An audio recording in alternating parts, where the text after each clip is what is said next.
వాడు మాట్లాడిన మాటలు విన్నారు. ఇంకా చాలా మాటలు మేము కట్ చేసామండి. చాలా మాటలకి బీప్ వేసాం, బీప్ సౌండ్.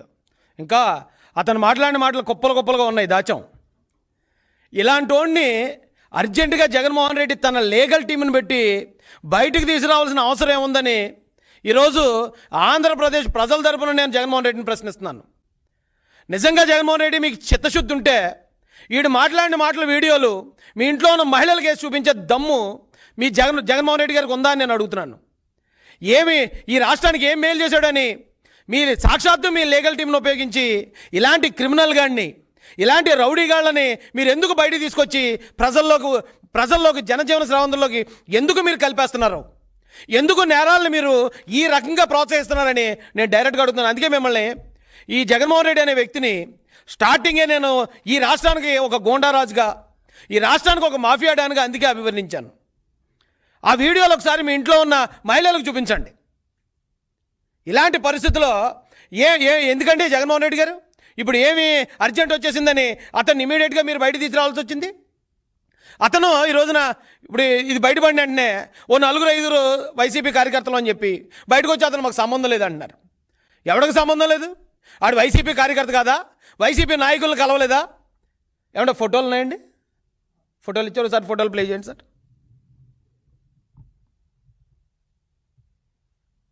అది చూడండి, ఎవరో కొడాలి నానితో అంత క్లోజ్గా వెళ్ళి మాట్లాడుతున్నాడు.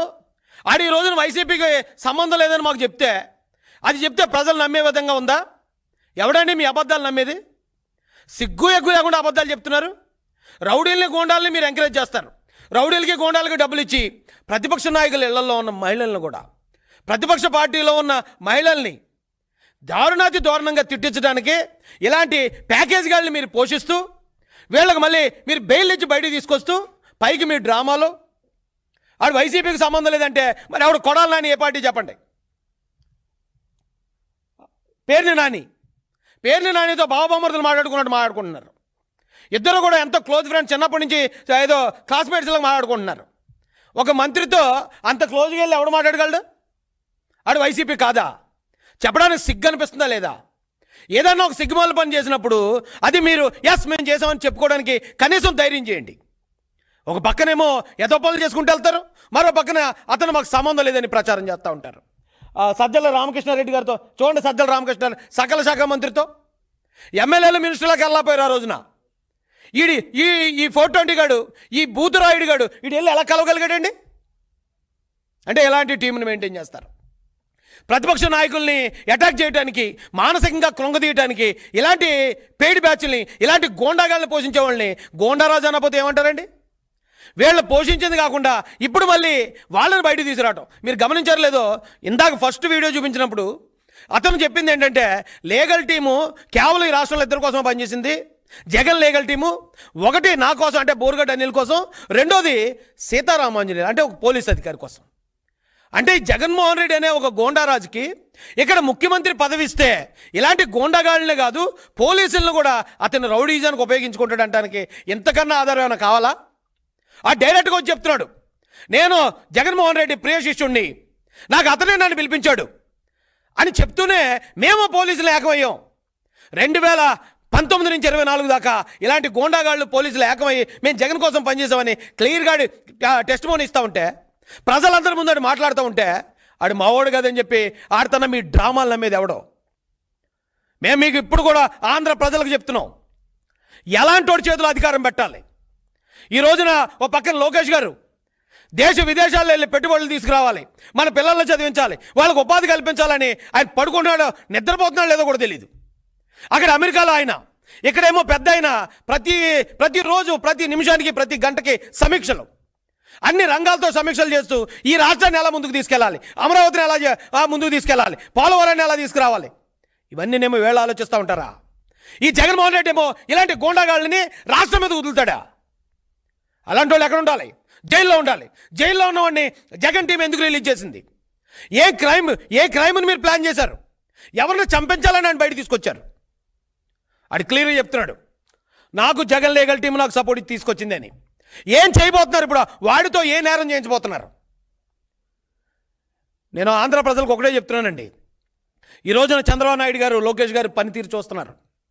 20 లక్షల కోట్లు దాదాపుగా వాళ్ళు పెట్టుబడులు తీసుకొచ్చారు. అది చాలదన్నట్టు ఇంకా అమెరికా వెళ్ళిన తర్వాత కూడా దిగ్గజ పారిశ్రామికవేత్తలతో అయినా ప్రతిరోజు భేటీలు మీరు చూస్తూనే ఉన్నారు మీడియాలో. చంద్రబాబు నాయుడు గారి పనితీరు మీకు చెప్పడానికి నేనే సరిపోను. అలాంటి నాయకులు మనకు కావాలా?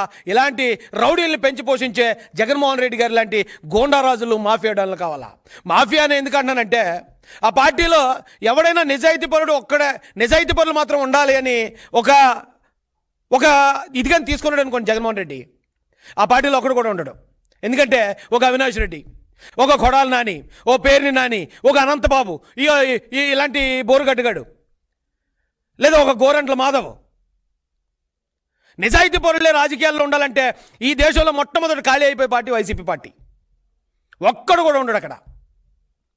అలాంటి పార్టీని అంతమంది నేరస్తులు కలిసి ఉండే ఏ సమూహాన్నైనా మాఫియా అని అంటారు. మాఫియా అంటే ఆర్గనైజ్డ్ క్రైమ్. నేరస్తులు అందరూ కలిసి ఏకతాటి మీదకి వచ్చేసేసే నేరాన్నే మాఫియా అంటారు. మరి వైసీపీ పార్టీని ఏమనాలండి? ఇలాంటి నేరస్తులు ఎందుకు తీసుకొచ్చారండి బయటికి? ఏం ప్లాన్ చేస్తున్నారండి ఈ రాష్ట్రంలో? వాళ్ళు ఇక చంద్రబాబు నాయుడు గారు, లోకేష్ గారు ఏమో రాష్ట్రం కోసం వాళ్ళు పనిచేస్తూ పోతుంటే వాళ్ళని ఇరుకుని పెట్టడానికి, వాళ్ళని ఏదో విధంగా విమర్శలుగా పాలు చేయడానికి సిగ్గు అనిపించట్లేదండి? ఈ రోజున ప్రజలను అడిగితే చెప్తున్నారండి, జగన్మోహన్ రెడ్డి గారి పేరు చెప్తే ఒక అనంతబాబు గుర్తొస్తున్నాడు, లేదా ఒక అవినాష్ రెడ్డి గుర్తొస్తున్నాడు, లేదా ఒక బోరుగడ్డ అనిల్ గుర్తొస్తున్నాడు, ఓ వర్రా రవీందర్ రెడ్డి గుర్తొస్తున్నాడు, లేదా ఒక మాలపాటి భాస్కర్ రెడ్డి గుర్తొస్తున్నాడు. ఇలాంటి బూతురాయిళ్ళు ఈ రాష్ట్రంలో ఉన్న స్త్రీలని, మాన ప్రాణాలని బజారుకి ఇచ్చే బూతురాయిలు గుర్తొస్తున్నారు. చంద్రబాబు నాయుడు గారిని, లోకేష్ గారిని గుర్తు చేసుకుంటే ఒక రామ్మోహన్ నాయుడు గారు గుర్తొస్తున్నారు, ఓ పెమసాని చంద్రశేఖర్ గారు గుర్తొస్తున్నారు, ఓ సానా సతీష్ గారు గుర్తొస్తున్నారు. ఇలాంటి యువ నాయకులు ఈ రోజున రాష్ట్రాన్ని ముందుకు తీసుకెళ్లే విధంగా గొప్ప గొప్ప నాయకులు గుర్తొస్తున్నారని రాష్ట్ర ప్రజలు చెప్తున్నారు. ఎవడెక్కడ నేరస్తుడు, ఎవడు మాఫియాడాను, ఎవడు గోండారాజు అనేది మేము చెప్పక్కర్లేదండి, డైరెక్ట్ ప్రజలు చెప్తున్నారు. ఈరోజు ఇలాంటి వీడియోలు మీ నిజస్వరూపాన్ని రోడ్డు మీద ఒక రకంగా చెప్పాలంటే బట్టలు ఓడదీసి నిలబెడుతున్నాయి. మీరు చేసే పనులే ఇవేం మేము చేయలే, ఇవేం మేము చెప్పించలేదు, మేము చెప్తే చెప్పేవాడు కాదాడు. ఈ రాష్ట్రాన్ని దాదాపుగా 19 నుంచి 24 దాకా శాంతి భద్రతలు లేకుండా ఒక గోండాలు, రాక్షసులు పరిపాలించినట్టు పరిపాలించారు. ఇప్పుడే రాష్ట్రం గాడిలో పడుతుంది. చంద్రబాబు నాయుడు గారు, లోకేష్ గారు, పవన్ కళ్యాణ్ గారు ఈ రాష్ట్రాన్ని గాడిలో పెట్టే ప్రయత్నం చేస్తున్నప్పుడు మళ్ళీ ఇలాంటి నేరస్తులను తీసుకొచ్చి ఏదో అల్లర్లు ప్లాన్ చేస్తున్నారని అయితే మాకు అనిపిస్తుందండి. దీని మీద పోలీసు వారు కూడా అప్రమత్తంగా ఉండాలి అని వారిని కూడా రిక్వెస్ట్ చేస్తూ, ఈ అవకాశం ఇచ్చిన పెద్దలకి, ఇచ్చేసిన మీ అందరికి కూడా హృదయపూర్వక ధన్యవాదాలు తెలియజేస్తూ నేను ముగిస్తున్నానండి. Thank you so much. జై భీమ్, జై తెలుగుదేశం, జై జై చంద్రబాబు.